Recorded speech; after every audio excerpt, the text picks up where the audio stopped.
Hello guys, Assalamu alaikum. First of all, I warm welcome to all of you in SK English Academy. आज से हम SST general test preparation का आगाज करेंगे और इस सिलसिले को हम स्टेप वाइज आगे लेके चलेंगे। तो आज की इस वीडियो में हम इंग्लिश बुक क्लास 9 की यूनिट नंबर 1 का एक्सरसाइज देखेंगे और ये इस सिलसिले का पार्ट नंबर 1 होगा। वीडियो में आगे बढ़ने से पहले आपसे एक छोटी सी इल्तिमास की जाती है कि अगर आपने अभी तक हमारे यूट्यूब चैनल सब्सक्राइब नहीं किया तो चैनल को सब्सक्राइब करें और अपने दोस्तों के साथ शेयर करें। Alright guys, welcome back. सबसे पहले हम वर्ड मीनिंग को देख लेते हैं। कंपेशन कहते हैं शफकत को, डेट कहते हैं कर्ज को या उधार को, एपिटमी कहते हैं मिसाल को, परफेक्ट एग्जांपल ऑफ समथिंग, ठीक है। ड्रेडफुल कहते हैं नाखुशगवार को, वेरी बैड और अनप्लेजेंट। रिस्ट्रेनिंग कहते हैं किसी को किसी काम से रोकना, यानी रोकने को रिस्ट्रेनिंग कहते हैं। अमनिस्टी कहते हैं माफी को, ठीक है, जनरल अमनिस्टी आम माफी। काउंसलिंग कहते हैं मशावरत को। प्रेजर्वेंस कहते हैं साबित कदमी को, ठीक है, इस्तिकामत को। डिबेट कहते हैं बहस को, ठीक है, जब दो बंदे एक दूसरे के साथ बहस करते हैं तो इसको डिबेट कहते हैं। प्रेसिडेंस कहते हैं बरतर को या आला को। एडवर्सिटी कहते हैं मुशक्कत को, ठीक है। रिनाउंस्ड कहते हैं तर्क करना, छोड़ना, ठीक है। टेस्टिफाइड कहते हैं साबित कदमी को, एविडेंस को। रेबाई यहूदी आलम को कहते हैं, जूइश रिलीजियस स्कॉलर, ठीक है। ऑस्ट्रेसाइज का माना है जलावतन करना। ओपोनेंट कहते हैं मुखालिफ को, ठीक है, दुश्मन को। स्केरसिटी कहते हैं फुकदान को, कमी को। ग्रेशियस कहते हैं काइंड, पोलाइट यानी कि मेहरबान, ठीक है। रिवेंज कहते हैं बदला लेने को। ऑलराइट गाइस, नेक्स्ट हमारे पास है question number B. Choose the correct answer for the following statements.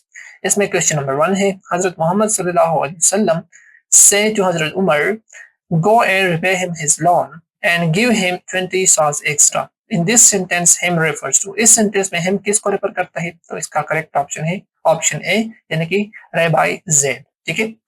Question number 2 है, the tolerance of Hazrat Muhammad sallallahu alaihi wasallam knew no bounds. In this sentence, the phrase knew no bound mean what? इस जुमले में हमारे पास phrase knew no bound का क्या मतलब है? तो इसका करेक्ट ऑप्शन हो जाएगा option B, his tolerance was not confined to Muslim only.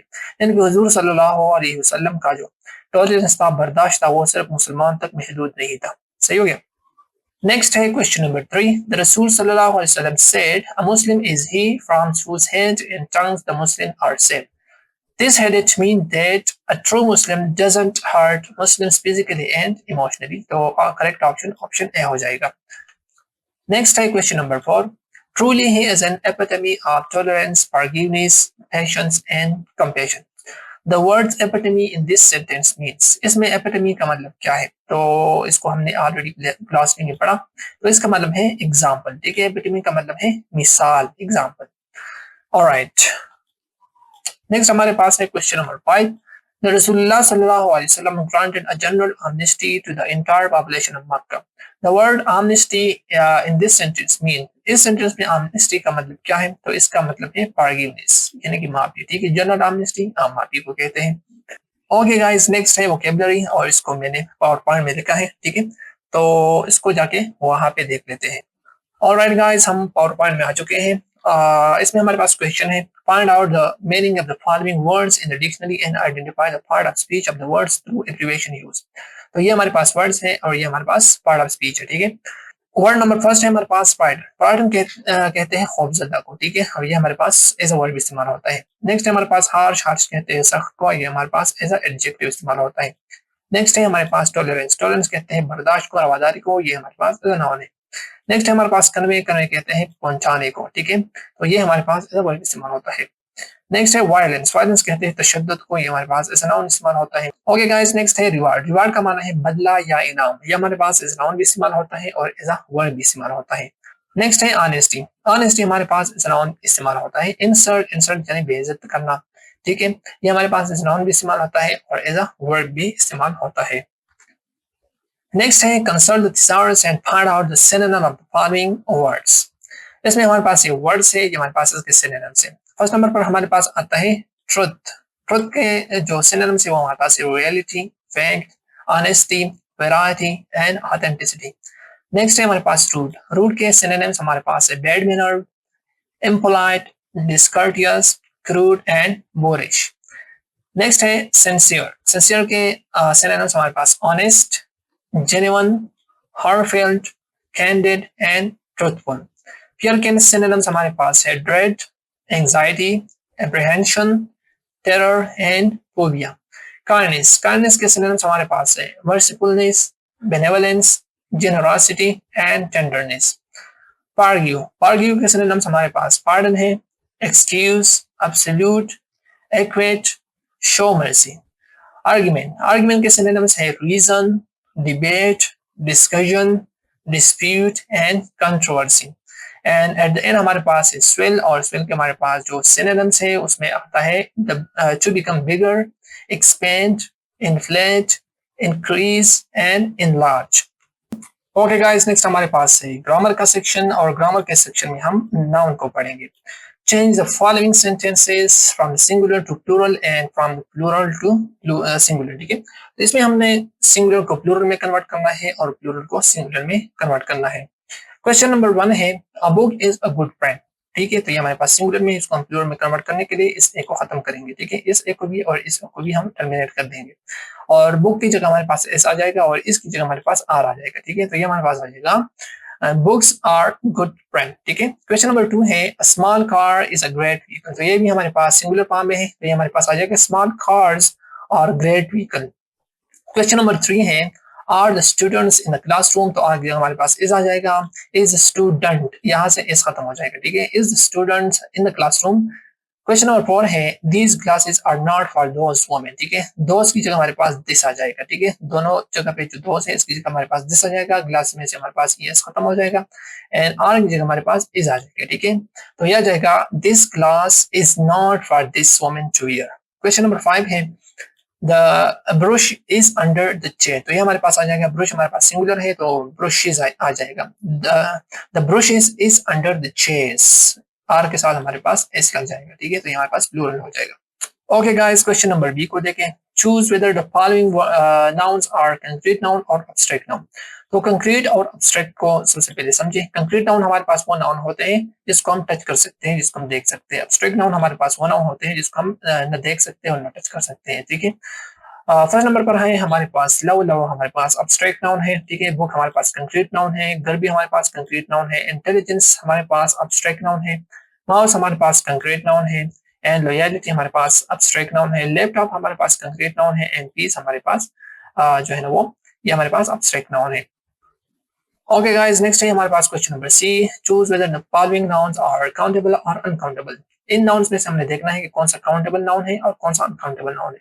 Countable noun जिसको हम काउंट कर सकते हैं एंड अनकाउंटेबल जिसको हम काउंट नहीं कर सकते. That's it. फर्स्ट नंबर पर हमारे पास एक कॉपी जो कि अनकाउंटेबल है. टीवी अनकाउंटेबल है. बॉयज हमारा तो बॉय हमारे पास काउंटेबल है. सॉब हमारे पास अनकाउंटेबल है. ठीक है, ये हमारे पास अनकाउंटेबल है. सॉब के जो टिकियां होती हैं वो हमारे पास काउंटेबल होता है, लेकिन सॉब हमारे पास अनकाउंटेबल नाउन है.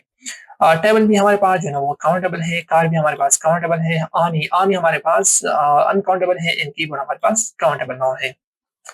Alright guys, question number D है fill in the blank in the noun, use each noun only one time. In nouns को हमने एक एक मतलब इस्तेमाल करना है. Question number 1 है I don't have much dash, it's just too small bag. तो यहाँ पे बैग की बात हो रही है. तो यहाँ पे हमारे पास लगेज आएगा. ठीक है, लगेज सामान को कहते हैं. Question number 2 है they are going to tell you all you want to know. They are going to give you a lot of information. ठीक है, तो क्योंकि यहाँ पे बात करने होने की बात हो रही है. Number 3 है There is room for everybody to sit down.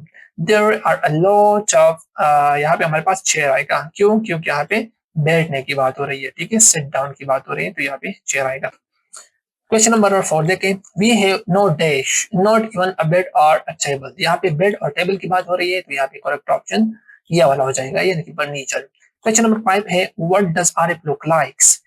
He's got a long beard and very short hair. तो यहाँ पे beard की बात हो रही है तो beard के साथ हमारे पास hair लगता है. ठीक है.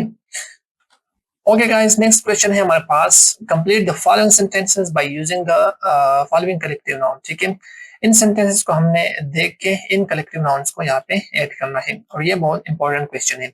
क्वेश्चन नंबर 1 है अ डैश ऑफ लूकस. लूकस कहते हैं टेटो को और इसके साथ हमेशा हमारे पास स्वार्म आता है. ठीक है, a swarm of locusts. Question number 2 है अ डैश ऑफ बर्ड्स. तो बर्ड्स के साथ हमेशा हमारे पास फ्लॉक आता है. ठीक है, flock of birds. Question number 3 है they welcome the chief guest with a dash of flowers. तो फ्लावर के साथ हमारे पास वाओ के आता है। नेक्स्ट हमारे पास है question number 4, as we drove down countryside we saw a dash of sheep. तो शीप के साथ हमारे पास हर्ड आता है, देखिए herd of sheep. Okay, next हमारे पास question number 5, the dash of thieves. तो थीव्स के साथ हमारे पास गैंग आता है, ठीक है, तो इसका करेक्ट ऑप्शन ये वाला हो जाएगा। ओके गाइस, नेक्स्ट हमारे पास है nouns that change meaning in the plural forms. वो नाउन्स जो जब प्लूरल फॉर्म में आ जाते हैं तो उसका मतलब बदल जाता है। आर्म, आर्म कहते हैं पार्ट ऑफ बॉडी को, ये हमारे पास सिंगुलर है और ये हमारे पास बाजू को कहते हैं, लेकिन जब ये प्लूरल फॉर्म में आ जाता है तो फिर ये हमारे पास कहते हैं हथियार को, वीपन्स को, ठीक है। गिलास सिंगुलर है, ये हमारे पास कहते हैं जिसमें हम पानी कहते हैं पीते हैं, ठीक है। एंड ग्लासेस, ग्लासेस हम कहते हैं ऐनक को, ठीक है, जो हम अपनी आंखों पे पहनते हैं। कंटेंट कहते हैं खुश को और कंटेंट्स हम मवाद को कहते हैं। स्पेक्टिकल सिंगुलर फॉर्म है और ये हम तमाशाई को कहते हैं। एंड स्पेक्टिकल्स हम ऐनक के जोड़ी को कहते हैं, ठीक है। आगे एक्टिविटी है, use the above words in the sentences to make their meaning clear and singular and plural form। इनमें से किसी भी एक लफ्ज को उठा के आपने इसका सिंगुलर फॉर्म का जुमला भी बनाना है और प्लूरल फॉर्म का जुमला भी बना के अपने कमेंट सेक्शन में लाजमी पोस्ट करना है।